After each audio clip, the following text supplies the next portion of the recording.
हमारे यहाँ पे पिलर ने 10 वर्ष पहले पानी का पैसा दिया कितना 30,000 30,000 एक पैक का। यहाँ पे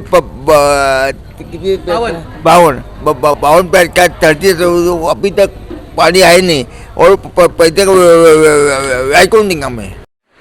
विरार शहर का नामचीन बिल्डर एम बारिया नाम बहुत ही बड़ा है दोस्तों, लेकिन उनका काम कैसा है वो आज हम आपको दिखाने वाले हैं। बने रहिए और देखते रहिए रियल न्यूज़ नेटवर्क। मामला क्या है? देखिए, नमस्कार। पहले मैं क्लिंटन रॉड्रिक्स, मैं इस एम बारिया प्राइड आगाशी का रहवासी हूँ। 11 साल पहले मैंने फ़्लैट ख़रीदा था।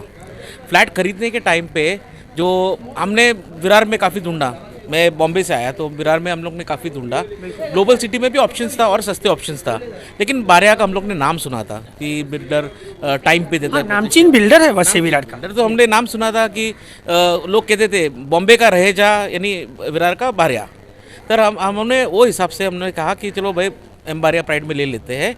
और हमने जो मिडिल क्लास आदमी हूँ, सैलरीड हूँ, ज़िंदगी में एक ही फ्लैट खरीद पाते हैं, वही एक सपना रहता है। तो लोन पे हम लोग ने ले लिया 11 साल पहले।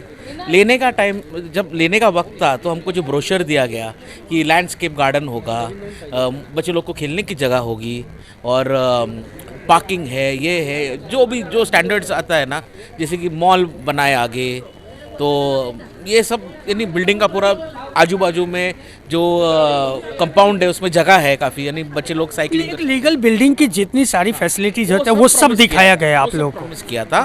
पोजेशन भी हमको थोड़ा बहुत आगे पीछे, लेकिन टाइम पे दे दिया, बहुत डिले नहीं किया, दे दिया तो हम खुश थे तब तक। अब क्या तकलीफ? 5 साल तक तो सोसाइटी फॉर्म नहीं होगी, फिर सोसाइटी फॉर्म हो गया। सोसाइटी फॉर्म होने के बाद अभी देखो ये सब टर्म्स कन्वेंस ये सब हमको नहीं पता था, तो हम लोग जो सुने, हम लोग बोला कन्वेंस चाहिए तो बिल्डर यानी हाँ देता हूँ और ऐसे करते करते आज तक हमको कन्वेंस नहीं मिला। अब बात कन्वेंस की नहीं, कन्वेंस तो हमारा हक है, वो तो हम उसको देना है, वो उसमें वो गलती में है। लेकिन क्या हो गया, वो जो 11 साल में जो हमको दिखाया गया था, धीरे धीरे एक एक चीज़ यानी हमारी आंखों तले गायब होती गई। जैसे कि जो गार्डन हम लैंडस्केप बनाया था उसमें ट्रांसफॉर्मर आ गया। फिर यहाँ पे जितने ओपन एरियाज थे, जो स्टिल्ट्स थे, एक दिन बिल्डर बोला ये मेरा पूरा जगह है, मैं सामान रखना है, उसको बिल्डिंग मटेरियल डंप करना था, तो उसने जो है शीट्स लगाए प्लास्टिक के और हमारा एक्सेस बंद कर दिया। अच्छा, स्टिल पार्किंग भी कवर कर लिया? स्टिल पार्किंग एक साइड पूरा बंद था, हमको सिर्फ एक तरफ का मिल रहा था, उस तरफ दीवार खड़ा कर दिया। बोल रहा ये हॉल के लिए अलग रखा है मैंने, ताकि आप लोग को डिस्टर्ब नहीं हो जाए। हमने फिर भी बोला ठीक है, तो आगे जाके कुछ सुधारना हो जाएगी, लेकिन हॉल तो चला नहीं इतना, तो बंद कर दिया उसने। अभी हमको सुनने में आया कि हॉस्पिटल, मल्टी केयर हॉस्पिटल आ रहा है, डायलिसिस सेंटर आ रहा है। अभी इससे क्या होता है, एक तो पहली बात कि हॉस्पिटल एक रेजिडेंशियल एरिया में आना सबको तकलीफ देने वाला है। एम्बुलेंसेज रात को, हॉस्पिटल हो और कुछ भी हो, लेकिन अगर हाउसिंग सोसाइटी है तो फिर कमर्शियल यूज कैसे होगा? अगर होगा तो टर्म और कंडीशन के साथ होगा, वो पहले ही होता है। जब आप बिल्डिंग प्रपोजल डिपार्टमेंट में जब आप बिल्डिंग के लिए प्रपोज करते हो तभी वो सब रहता है उसमें। तो क्या ऐसा दिखाया नहीं गया है मोरेश्वर बारिया द्वारा? नहीं, ये जो अभी बोला कि क्लिंटन ने बोला कि यहाँ पे हॉस्पिटल हो रहा है, तो पहली बात तो हमें बताया ही नहीं कि यहाँ पे हॉस्पिटल बन रहा है। ये ऐसे हुआ कि यहाँ पे बहुत सारा काम चल रहा है, इसके लिए सब सोसाइटी वाले एक साथ चले गए ऊपर देखने के लिए कि क्या चल रहा है। तब देखा कि 90% और यू कैन से 98% काम हो चुका है। उन्होंने रूम भी बांध दिए, सब कुछ कर दिया है, ऑफिस भी उनका रेडी है। सोसाइटी तो फॉर्म हो चुकी है ना? कितना साल हुआ है सोसाइटी? 2018 में ही हुआ है। 2018 में? तो परमिशन तो आपके सोसाइटी से लेना था ना? नहीं लिया ना, एनओसी भी नहीं लिया अभी तक। मतलब अभी भी ऐसे ही चल रहा है कि विदाउट एनओसी ही सब कुछ चलता है। अभी मुझे बताओ कि ये स्टिल्ड पार्किंग में, क्योंकि कन्वेंस नहीं हुआ है ना, मेजर प्रॉब्लम हमारा वही है। कन्वेंस नहीं हुआ इसका मतलब ये भी नहीं कि बिल्डर कुछ भी कर ले, अगर सोसाइटी फॉर्म हो चुकी वो हमें पता है ना कि कन्वेंस नहीं हुआ है, फिर भी उसके पास सारे राइट्स नहीं है, पर उसे ऐसे लगता है कि कन्वेंस नहीं हुआ है, मतलब यहाँ के रजिस्ट्रार से मिला नहीं? मिले हैं, अमर शिंदे सर को हम लोग मिल के आए। अभी लास्ट वीक ही हमारा एक लेटर गया था जिसमें उन्होंने जितना हम लोग ने इनपुट्स दिया बेसिस पे उनको सब कुछ मतलब लाइक ही सेड दैट कि वो नेक्स्ट वीक तक एक हमारा इलेक्शन भी लगाएंगे, क्योंकि क्यों लगाएंगे, अभी सब रजिस्टर का प्रॉब्लम ये है कि हमारे जो चेयरपर्सन हैं सुबोध पिंगळे वो ऑलरेडी बिल्डर के साथ काम कर रहे हैं, जिसकी वजह से उन्होंने सिंगल हैंडेडली एनओसी दे दिया। अच्छा, ऑफिस बेरर से आपका मतलब आप लोगों के साथ धोखाधड़ी किया है? हमारे साथ धोखा हुआ है। चेयरमैन साहब ने क्या किया, जब बिल्डर ने शायद एनओसी के अलावा ये सारे अमेंडमेंट्स है वो अप्रूव नहीं होंगे बिल्कुल वीवीएमसी में, सो हम थर्ड पार्टी है तो हमारा एनओसी तो लगेगा। तो उन्होंने एनओसी हमारे सेक्रेटरी के पास पूछा गया था कि आपको साइन करना है, बिल्डर ने भी फ़ोन करके बोला कि आपको साइन करना है, पर उन्होंने साइन नहीं दिया। तो जो सिंगल साइन लेके उन्होंने वो वीवीएमसी में अप्रूव भी कर लिया। द ग्रेट वीवीएमसी उन्होंने सिंगल साइन पे या भ्रष्ट, अभी आप समझ लो उनको क्या बोलना है, मतलब इतना एक सिग्नेचर पे कोई भी इतना बड़ा अमेंडमेंट कैसे अप्रूव कर सकता है। आज बैंक में भी आप चेक पास करोगे सोसाइटी की तरफ से तो मिनिमम 2 लोगों का सिग्नेचर लगता है, तो ये वीवीएमसी को 2 लोगों की सिग्नेचर मिनिमम नहीं लगी, उनको नहीं लगा इतना इम्पोर्टेंट है ये कि जो हम लोग चेंजेस कर रहे हैं वो लोगों के राइट्स के ऊपर कर रहे हैं, या स्टिल्ड पार्किंग को वो कमर्शियल बना रहा है। उनके इंजीनियर्स आके उन्होंने वेरीफाई नहीं किया कि यहाँ पे क्या हो रहा है।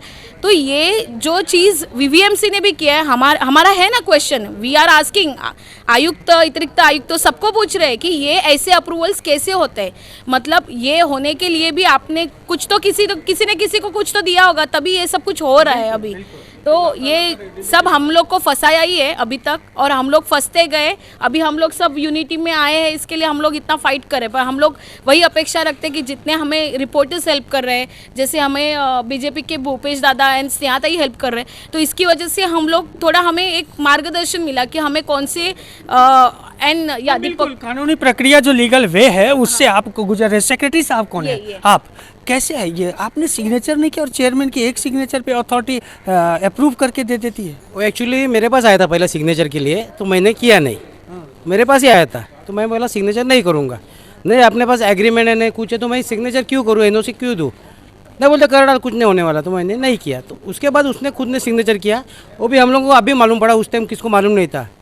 ये मार्च में हुआ है सब, ये लफड़ा मार्च से चालू है, लेकिन ओपन अभी हुआ, तब तक कुछ किसको मालूम नहीं था। चेयरमैन कौन था आपका? सुबोध पिंगले। सुबोध पिंगले, हाँ, उनका खुद का फ्लैट है, वो खुद इधर रहते हैं, तो भी ये प्रॉब्लम। ये तो पूरे समाज के साथ गलत मेरे को भी बोले सिग्नेचर करने के लिए कुछ ऐसा सिग्नेचर कर देने का, बोलते कुछ प्रॉब्लम नहीं होता। बोलो लीगल है तो लीगल है, मैं नहीं सिग्नेचर करूँगा, सिग्नेचर करूँगा कमेटी में डिसाइड करके फिर करूँगा। अपनी सोसाइटी है ना, उसके सामने होएगा, बड़ा काम है। अच्छा, ये जो बिल्डर है, डेवलपर है, आप पहली बात। दूसरी बात, मैं 4 महीना पहले मैं खुद रिज़ाइन दे रहा था, क्यों मालूम है? एक 701 का फ्लैट भेजा था, उनको ये लोग एनओसी नहीं दे रहे थे। काय का एनओसी? उनको लाइट का एनओसी, और उनको ट्रांसफ़र करने का था सोसाइटी और इसका अपना इसके लिए अपना रजिस्टर के लिए। हाँ, तो उसके लिए ये लोगों ने क्या बोला, और देखेंगे बाद में तेरे को क्या पड़ी है। उस टाइम मेरे को ये हजम नहीं हुआ बात, इसलिए मैं सिग्नेचर ये रिज़ाइन करके रखा था। ये लोगों ने मेरा रिज़ाइन लिया नहीं, उसके बाद ये सब लफड़ा करके रखा है। मतलब कुछ होएगा तो मेरे कंधे पे बंदूक रख के ये लोग काम करने वाले थे, इसके लिए मैंने रिज़ाइन दे रहे थे। अच्छा, ये अमर सिंधे से जिस तरह से आप लोगों की बात हुई है, अमर सिंधे ने क्या कहा है कि पहले सोसाइटी सब रजिस्ट्रार ही बैठेगी यहाँ पे? ऐसा उसका नहीं, एक्चुअली बिल्डर ऐसा बोल सकता है क्या सोसाइटी कैंसिल करके रजिस्टर को लाके बिठाओ? वो अपने ताकत का इस्तेमाल कर सकता गलत है है, ना, ऐसा रूल तो नहीं हो ही करता नहीं सकता। क्या बोला था रूल में कैसा है, बिल्डर सोसाइटी कैंसिल कर नहीं सकता। दूसरी बात ये सब भी होएगा, सोसाइटी मेंबर 8 ही थे अपने पास, 5 अपने फेवर में, 3 जन ने खाली रिजाइन लिया है, बराबर? तो 5 है, तो 50-50 भी नहीं होता है, 60-40 होता है, जाएगा नहीं। तो भी ये उसके फेवर में हो रहा था, लेकिन क्यों हो रहा था? ये लोग कुछ गलत पेपर बनाए। अभी कल हम लोग गए हफ्ते में इधर गए थे वीवीएमसी में, तो उधर टेबल पे ऐसा मालूम पड़ा कि हमारे पास तो आया ही नहीं पेपर, तो सिग्नेचर किया किसने? बोला आपको मालूम है, ऐसी बात हुई है वीवीएमसी में। ये पेपर हमारे टेबल पे आया नहीं था। इतना बड़ा षड्यंत्र हो गया आपके सोसाइटी के साथ में, इसका असली राजदार कौन है? इसका राजदार है रेड्डी था पहले इधर, अनिल कुमार पवार, इसके फेवर में सब हुआ है। वो लोग आपका डेवलपर अभी ये दोनों, वो तो है उनका ही आदमी है वो। हाँ, वो तो दोनों अंदर जाके बैठे ना, गलत किया इसलिए अंदर जाके बैठे ना, अच्छे रहते तो अंदर जाके बैठते थे क्या? ये लफड़ा करके रखा है ना। दूसरी बात, ये अभी रोड पे जो चैनल लगा के बंद करके रखा है, वो क्या रीज़न है हम लोगों को अभी तक मालूम नहीं पड़ा। रोड पे जो चैनल लगा है किधर, अपने सोसाइटी के बाजू में पार्किंग, गाड़ी पार्किंग कर सकते उधर, उधर भी बंद करके रखा है। और रीज़न अभी तक मालूम नहीं पड़ा कि क्यों करके रखा है। एक्चुअली अलाउड है क्या ऐसा बंद करने के लिए? ही नहीं है बराबर मेन रोड है, उसके बाजू में गाड़ी खड़े रहते हैं, ट्रैफिक का प्रॉब्लम हो सकता है।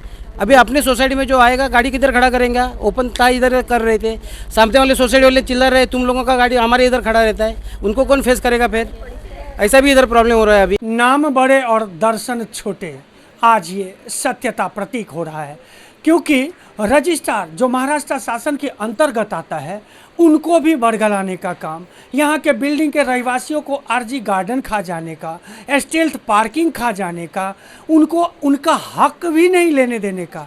वाकई ये एम बारिया, इनका नाम तो बहुत ही मशहूर है पूरे विरार शहर में, फिर इनकी ये हरकतें, कैसे लोग भरोसा करेंगे यहाँ के नामचीन बिल्डरों पे? और आए दिन जो खबरें हम आपको दिखाते हैं कि बिल्डरों ने ये किया, बिल्डरों ने ये किया, आज उस पर मुहर लगी है। दोस्तों, आप अपनी प्रतिक्रिया कमेंट के माध्यम से हमें ज़रूर बताएं और चैनल को लाइक, सब्सक्राइब और शेयर करना ना भूलें।